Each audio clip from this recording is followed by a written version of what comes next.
Naam, mtazamaji wetu wa Biomedia, karibu sana. Tuangazie taarifa ambayo inatueleza kwamba Baba Levo anazidi kujidhalilisha. Wadau wamwita mbunge kilaza mara tu baada ya kutangaza kuanza form 1 mwezi Januari 2026. Karibu sana. Kama hujasubscribe, endelea kusubscribe hapa, utajipatia habari mbalimbali basi na kupoteza wakati. Serikali imetangaza rasmi kuwa kuanzia mwezi Januari 2026 mwanafunzi wa kidato cha kwanza form 1 wote wanafunzi wataanza masomo yao mapema tu mwezi huo badala ya utaratibu wa zamani uliokuwa ukianza katikati ya mwaka.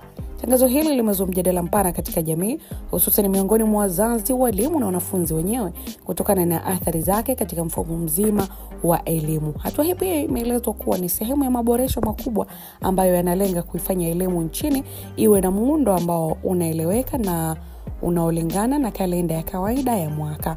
Mara tu baada ya tamko hilo la serikali, umekuwa na video ikisambaa mitandaoni ambayo anaonekana mbunge wa Kigoma mjini wanamuita Revocatus Chipando, unaweza kumuita Baba Levo kwa jina maarufu kabisa, akidai kuwa mwezi huo wa kwanza basi na yeye ataanza kidato cha kwanza, maana amekuwa akitukana sana mitandaoni kwamba hajasoma, yaani yeye ni mbunge kilaza.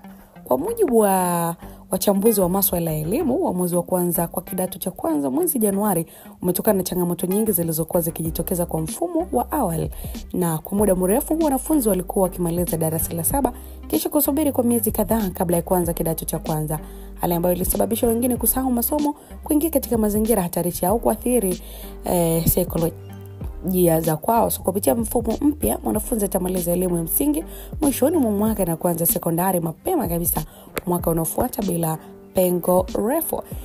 Lakini pia kuanza kwa masomo mwezi Januari kutawezesha serikali kupanga vizuri bajeti ya elimu, usambazaji wa vitabu, madawati na vifaa vingine muhimu kwa wakati sahihi.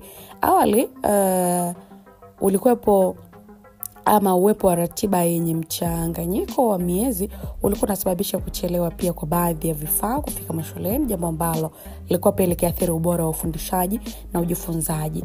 Mabadiliko haya ambayo yamefanywa na serikali yanatarajiwa kuleta uwiano mzuri katika kati ya mipango ya kifedha na utekelezaji wa shughuli za elimu. Sasa kwa upande wa walimu, mfumo huu mpya una faida kubwa pia. Walimu wataweza kupanga vizuri mitaala yao kuanzia mwanzo wa mwaka hadi mwisho bila kukimbizana na muda. Hali hii pia inaweza kusaidia kuboresha ubora wa ufundishaji, tathmini za kitaaluma pamoja na utoaji wa elimu kwa weledi zaidi. Vivyo hivyo, mafunzo kazini na tathmini za kitaifa zitafanyika kwa mpangilio ambao ni sahihi. Wazazi nao pia hawajaachwa nyuma katika mabadiliko haya, kwani wameelezwa kuwa watanufaika kwa kupata ratiba hiyo wazi ya maandalizi ya watoto wao, kuanzia ada, sare, vifaa vya shule hadi maandalizi ya kisaikolojia ya wanafunzi. Sasa yote yatafanyika mapema bila pressure ya muda mfupi.